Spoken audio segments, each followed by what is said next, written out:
Jangankan dunia, dalam rahim juga penuh dengan masalah.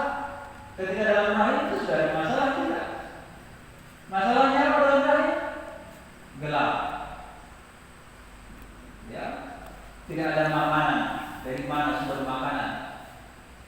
Ya, kecuali hanya dari placenta ibu kita. Ya. Dan seterusnya, segala permasalahan dalam rahim. Ya. Kemudian di dunia ini pun masalah.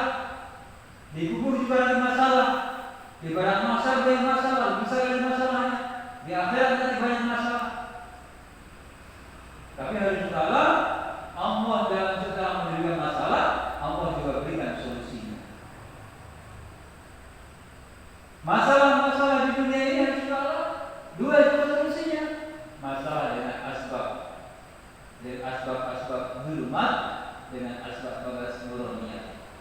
Dua kata Allah. Apa asbab zulumat? Oh, kalau orang dapat uang ya bekerja. Itu asbab nuruniyah. Mau dapat panen padi, nanam padi. Apalagi mau punya anak. Apa sebabnya? Menikah, kawin. Bisa enggak menikah? Tanpa menikah punya anak? Bisa. Tapi itu jarang terjadi. Ya. Jadi secara umum ini asbab zulumat harus kita buat. Allah telah jadikan sunnah namanya. Ini namanya sunnah Allah. Kalau mendapatkan padi ya tanam, mendapatkan gandum tanam, mendapatkan anak nikah dulu, mau punya uang bekerja, dan seterusnya. Tapi ini namanya asbab zulumat. Apa asbab zulumat? Bisa jadi dapat, bisa jadi tidak dapat. Sudah tanam padi, apakah jadi padi betul? Bisa jadi dimakan tikus, bisa jadi dimakan banjir, bisa jadi gagal panen. Sudah mau punya anak, suruh menikah. Betapa banyak suami istri yang sudah menikah lama tidak punya anak. La ilaha illallah. Ini namanya asbab zulumat. Kehendak Allah yang terjadi. Ya, maka jangan putus asa di situ. Ya. Kenapa dikatakan asbab zulumat? Bisa jadi. Ya, bisa jadi orang lupa pada Allah. Bagus panen dia, iya. Siapa dong yang tanam? Nah, ini lupa sama Allah ini. Ya. Bagus gajimu, iya karena saya pintar. Maka bagus gajiku, saya golongan. Karena saya profesor. Ini asbab zulumat namanya. Bisa jadi orang tersesat. Ya. Bisa jadi orang tersesat. Hasilnya belum tentu. Tersesatnya bisa jadi. Ini namanya asbab zulumat. Ya. Apalagi contohnya, mudahnya. Ya seperti hal-hal hari-hari kita lakukan. Makan obat, sakit kepala. Sakit kepala obat-obatnya. Kemarin saya beli botek untuk sembuh itu. Ini seolah-olah hilang imannya. Maka ini perbuatan hati, Pak. Ya. Imannya perbuatan hati kita. Maunya, bagusnya dikatakan alhamdulillah atas izin Allah, botek tadi menyembuhkan saya. La ilaha illallah. Seperti itu. Walaupun tidak dengan kapan saja, minimal hati kita. Oh, aku botek sembuh itu. Kalau saya pulang botek sembuh itu. Satu biji saja sembuh itu. Syukur dari Allah. Banyak orang yang dari Allah. Aku sakit ini. Pergi sana urus sana. Di sana kita mampu. Ternyata saya beberapa orang kita saya sudah bawa semuanya anak sana tidak sembuh juga. Berapa orang sembuh ke sana? Maka saudara, asbab ada dua, asbab nuruniyah, asbab zulumat. Yang kita dianjurkan dari Allah, kita buat asbab zulumat, tetapi yakin kita kepada Allah Subhanahu wa Ta'ala. Ya. Kita disuruh buat asbab, tapi yakinnya jangan sama asbab, yakinnya sama siapa? Allah. Ini yang susah, bos.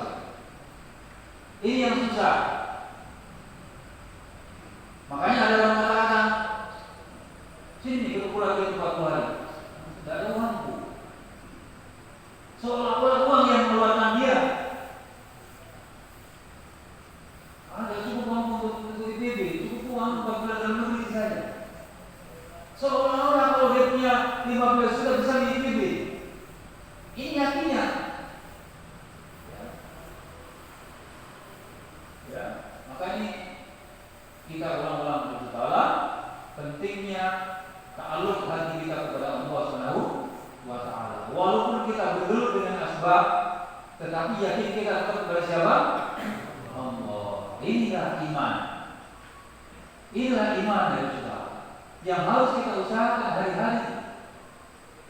Karena kalau kita tidak usahakan hari-hari, misalkan pas minum obat, yakinnya kepada obat, ternyata setelah minum obat dia mati, maka kemana dia larinya? Kepada Allah Subhanahu wa taala. Yakinnya. Ya. Maka inilah kenapa usaha dakwah kita disuruh, ya. Jangan kita meninggalkan asbab kita. Jangan kita meninggalkan asbab kita, jangan. Tetapi ya, di balik asbab-asbab tadilah sehingga kita tetap ta'alluq hubungan kita kepada Allah Subhanahu wa taala. Ini tidak gampang Bapak sekalian. Orang bisa sebulan 3 hari, orang setiap tahun 40 hari, ini tidak gampang. Apalagi kalau dinaikkan menjadi setiap bulan 10 hari, setiap tahun 4 bulan. Ini tidak gampang. Tidak gampang. Di situ seolah-olah hanya keluar saja, tetapi di situ ada iman, ujian iman dan yakin. Yang punya pekerjaan diuji dengan pekerjaannya. Apakah yakin dengan pekerjaan yang mengatasi hidup dia atau Allah Taala yang kasih hidup dia? La ilaha illallah. Makanya kalau tabligh ini dibandingkan kajian, lebih masuk kajian kenapa? 1 jam masuk sunnah. Satu minggu sekali 1 jam kajian atau 2 kali seminggu. Oh, kamu paling soleh, kamu yang benar, yang lain salah, semua kamu yang benar. Nah, gampang itu. Tapi coba suruh pulang tinggal, bagaimana pekerjaanku, bagaimana istriku, bagaimana anakku, bagaimana nanti atasanku, bagaimana nanti teman-temanku. Saya dikasih ini, dikasih ini. Dan salah, ini usaha berat. Tapi itulah usaha untuk iman yang kita. Dan inilah yang dimiliki para sahabat Rasulullah SAW. Mereka punya itu. Ya. Mereka punya itu. Bagaimana kisah perang Hunain ya? Baik Pak Hunain ya? Yang mau panen itu. Tabuk. Lagi panen-panennya. Disuruh berangkat Pak. Bayangkan ya. Kalau orang sekarang dikatakan beres, betul punya agama ini. Atau juga sebentar lagi nanti selesai panen bisa berangkat.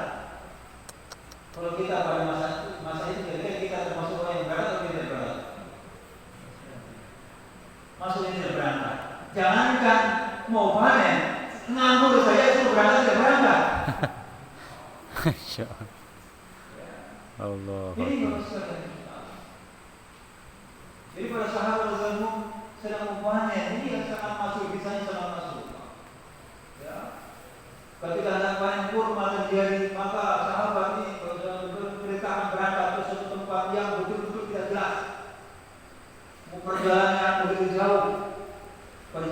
begitu jauh, musim yang begitu panas, terik. Sudah mau panen lagi, tapi disuruh berangkat. Bisa bila mendapatkan agama. Mereka berangkat. Begitu berangkat dengan utara, ternyata panennya tetap jadi.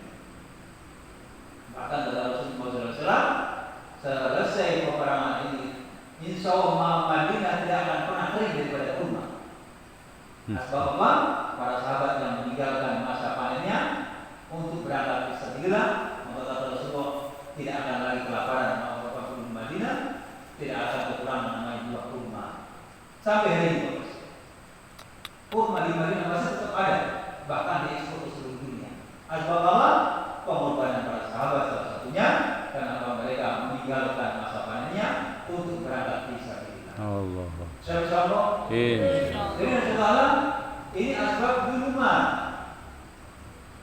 Kita mau berurusi dengan asbab duluman ini, kita jangan meninggalkan asbab-asbab, tetapi bagaimana asbab tadi kita sikapi. Bagaimana waktunya 3 hari, kita 3 hari, waktunya 40 hari, waktu 40 hari, waktunya 4 bulan, waktunya 4 bulan. Siap sama? Kenapa? Karena kita mau buat keluar 3 hari, 40 hari, 4 bulan ini untuk buat asbab yakin dengan amalan-amalan nuraniya. Bapak sekalian Allah, kita membuat amalan nuraniya yang pasti, asbab pasti. Sholat itu asbab pasti untuk menyelesaikan masalah. Zikir itu asbab pasti untuk menyelesaikan masalah. Apalagi tawakal itu asbab pasti untuk menyelesaikan masalah.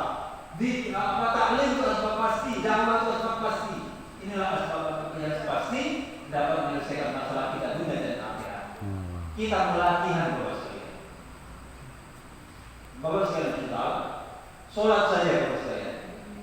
Sholat saja ini, kalau kita sungguh-sungguh sholat, yang lalu Bapak Wali masih saya ingat betul bayan beliau, sholat saja, kalau kita bisa jaga 5 waktu tambah sholat qomrat cukup dia bahagia, maka kita akan mampu menyelesaikan masalah kubur kita. Pertanyaan apa?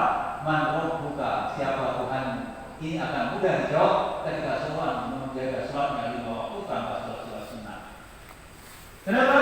Karena dalam sholat 5 waktu kita berapa kali, kurang lebih 12 kali setiap rakaatnya ucapkan Alhamdulillahirabbil alamin. Subhana rabbiyal a'la wa bihamdi. Subhana rabbiyal azim wa bihamdi. Rabbana lakal hamdu.